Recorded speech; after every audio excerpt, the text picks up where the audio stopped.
YouTube, how's it going? We're back with some more NFL draft content. We're only 2 weeks away, exactly 2 weeks away from the draft, and a lot of rumors, news and rumors swirling around the league. Am I buying or selling that? We're going to discuss all these, some trade talk, some stock movement, all kinds of fun stuff. Check out our Twitter if you haven't already, frogs_angels. Link in the description. Got plenty more draft action on there.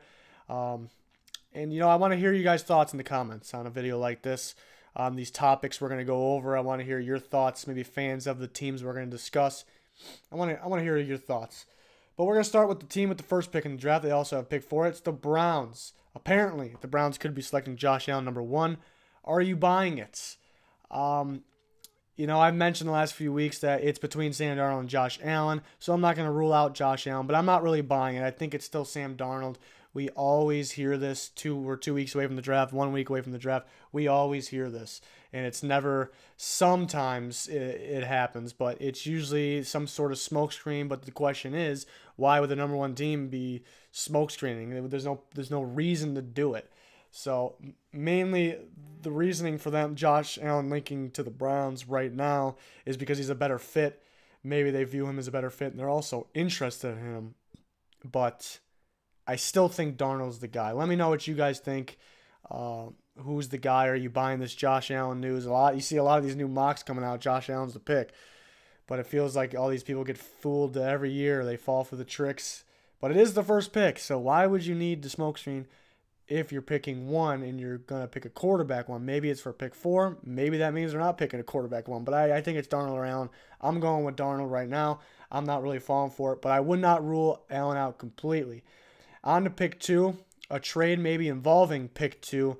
The Giants and the Bills apparently have a trade in place. Why no deal yet? Which QB do the Bills want? Well, the deal didn't happen yet. It's one of those, I think, during the draft deals, in my opinion. It's got to be. I think the Giants maybe are going to wait to see if the Browns pass on their guy. We'll get to who that might be in a second here. So they're waiting to see. Usually there's more trades during the draft. We've had a few trades pre-draft involving the Bills to get to that 12 spot, which would be involved in this trade if it happens. Who do the Bills want? By the looks of it, you would think Baker Mayfield. They've done a ton of homework on really all the quarterbacks, but mainly Mayfield. It looks like they like Mayfield, but it's bringing me back to Rosen and Allen. I think it's got to be Rosen and Allen, even though it may look like Mayfield at the moment. Allen seems to be a guy that people believe can throw in the weather in Buffalo, so I guess that makes sense, and maybe it's the type of quarterback they're looking to go to. Rosen, I think, does fit the offense. Can he play in the weather? Really, I don't know if I would trade up if I were the Bills. That's another discussion. I don't know if I'd trade up.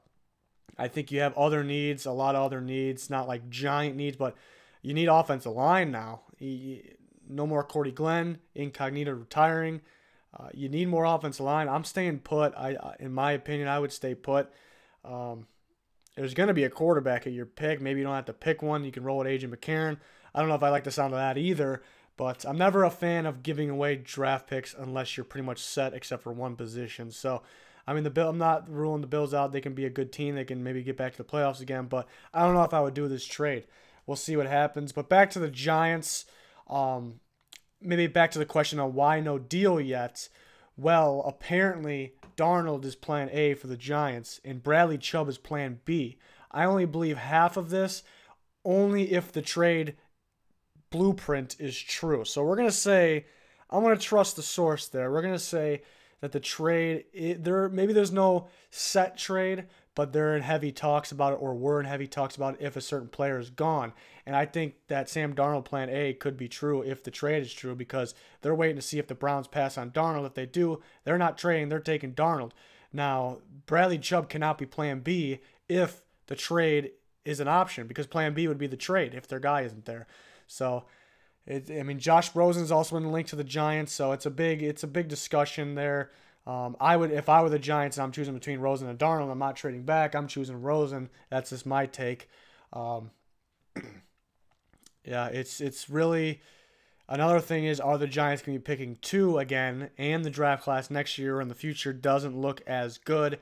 No really top talent. You got Drew Lock, who I actually like a lot, but he's not as good as a prospect as Josh Rosen, but that's really all you got next year's draft. I know somebody's going to come out of nowhere, but my point is the Giants should not be picking 2 again. Do you get your future quarterback now, or do you risk it? That's the question here. But I'm buying that Darnold could be plan A as long as the Browns pass on him, which I don't think they do. But the trade could be plan B before Bradley Chubb. Not ruling out that Bradley Chubb can go there.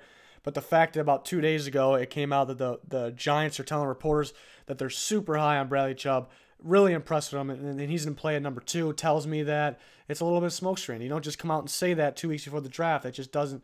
It's never the truth when that happens this close to the draft. So they could like Chubb. I just don't know if he's playing A or B at pick 2. So they could use him. They could like him, but I don't think he's going to be the pick.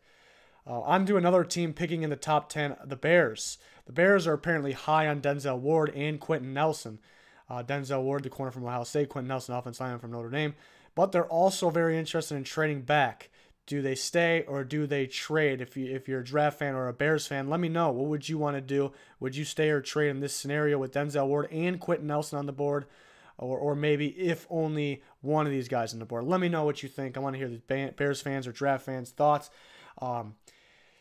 So you got to think they're high on Tremaine Edmonds and Roquan Smith, too. I think linebacker may be their biggest need. I do like either one of those linebackers. I really like Tremaine Edmonds, but I like both of them on the Bears.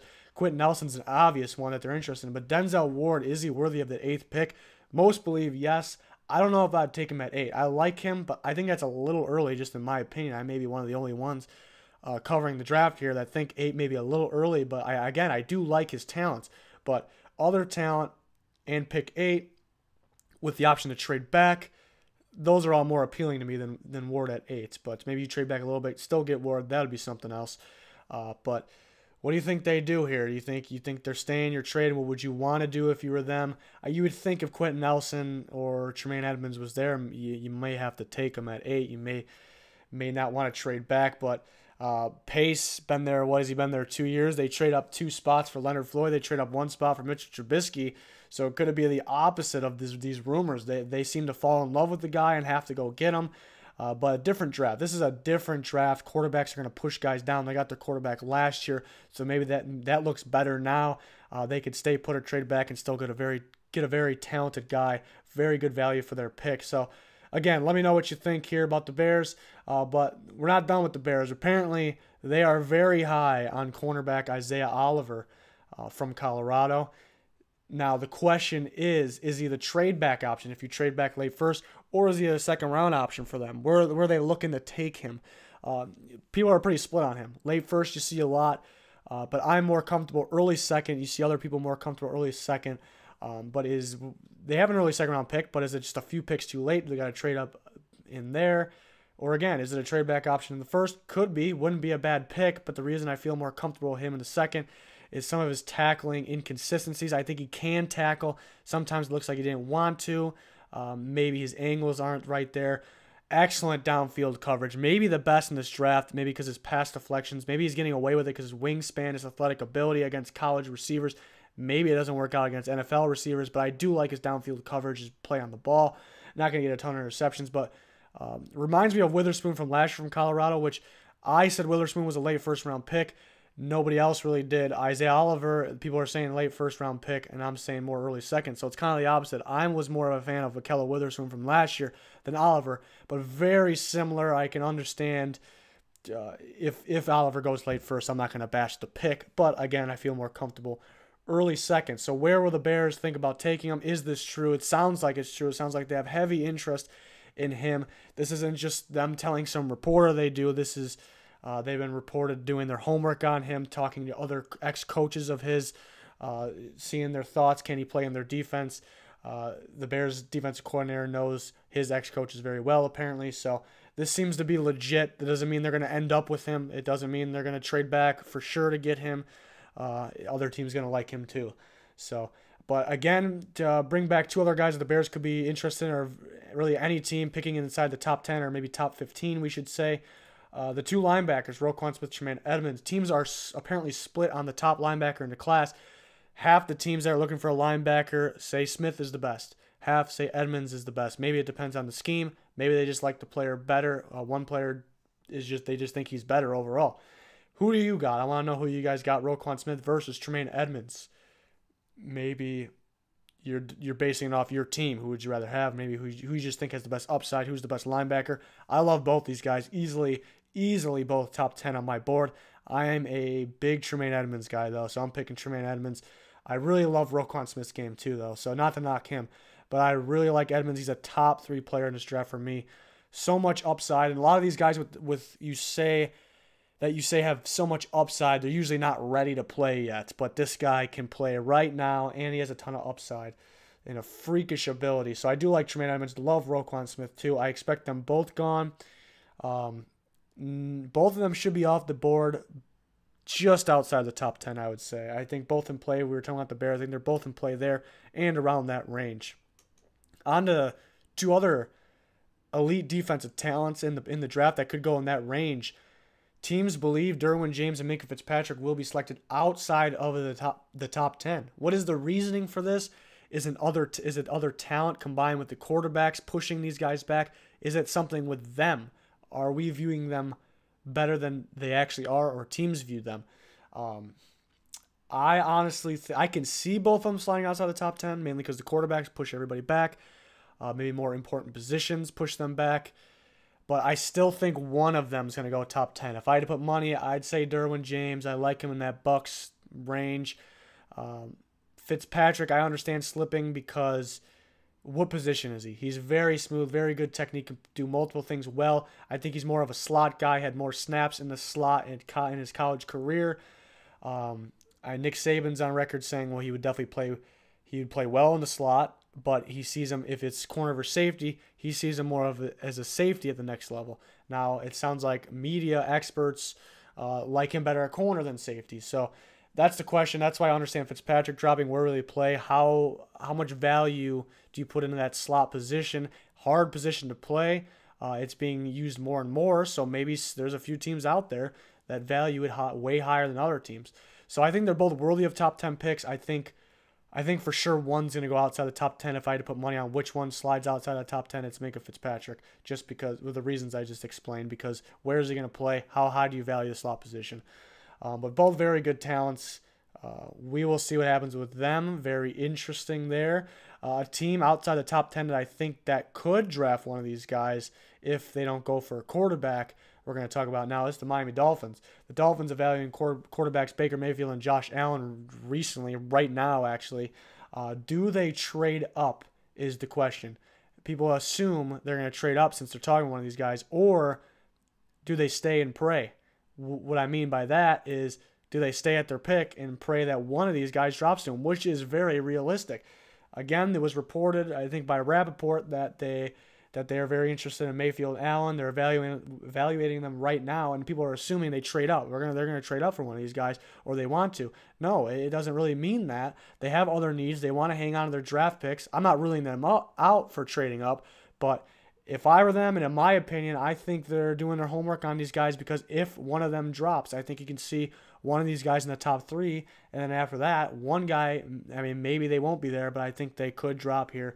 So maybe they're doing their homework. Maybe they're not going to take a quarterback at all. I like to think they stay, but they could trade up.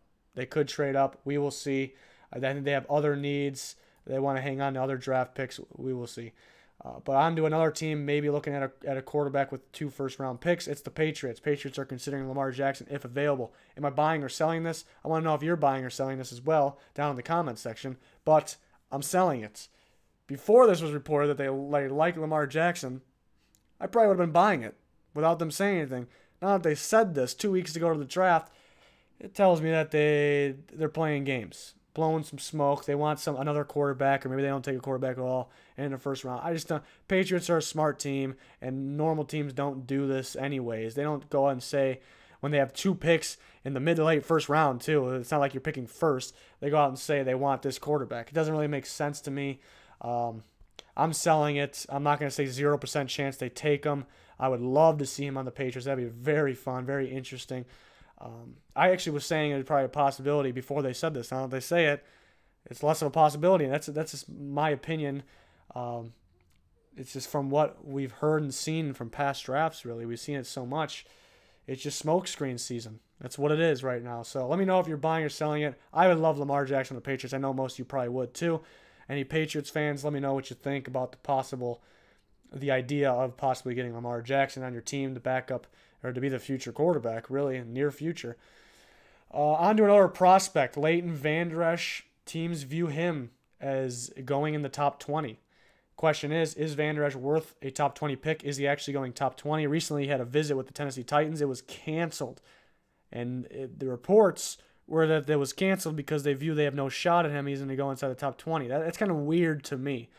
I like Vander Esch. Good linebacker, but I don't think he's worth a top 20 pick. That's my take. We do our prospect rankings. We're going to discuss more linebackers. Would be the next prospect rankings up. So I'll discuss it a little more. But I may prefer other linebackers in the top 20 over him. I think he should go in the first round, but I always thought maybe that Titans range. But he's supposed to go top 20. That's what teams are saying. Do you think he's worth the top 20 pick? Let me know what you guys think. And then one more for you guys. Apparently, the NFL teams are expecting the wide receivers to slide on draft night. Not too much of a surprise. A lot of us thought that already. But is it because it's a weak class, or does the other talent push them back? I think it's a mixture of both. I don't think it's I wouldn't say it's a weak class, but in terms of elite talent, it's weaker. So we're talking first round here, so that makes sense. In general, throughout 3 days of the draft, I don't think it's that weak of a class. I think there's a lot of guys you can get early day 3 even that can probably help you right away. So I don't think it's really a weak class, but maybe not a lot of elite talent. I'm a big Courtland Sutton fan, as a lot of you know. So I consider him up there, maybe elite. Calvin Ridley, I still expect to go first round. So, but I'm buying that they're going to slide a little bit. Mainly it's because of the other talent. The quarterbacks are going to push these top defensive guys down, along with Saquon Barkley, Quentin Nelson, other offensive linemen, and Darius Guice. So it makes sense that these guys would get pushed down as well. If Courtland Sutton went early, I wouldn't bash the pick at all. I like Courtland Sutton, but we will see what happens there. But those are your recent news and rumors. We're going to keep covering the draft. We still got 2 weeks to go till it's live. Can't wait. I know you guys can't wait, but I want to hear you guys' thoughts on all these topics. If you're a fan of these teams, I really like seeing the fans' thoughts. Do you want this guy? Do you want this to happen? Love that stuff. So you can interact with us on Twitter as well, frogs_angels. If you have questions, feel free to DM us, tweet at us. Questions, we can answer it, give you a shout out in a future video before the draft comes. That's a possibility. So I'd love to hear your guys' questions and thoughts. Thanks for watching. Please like and subscribe. Stay tuned for the next videos. That'll do it for this one, though. Goodbye.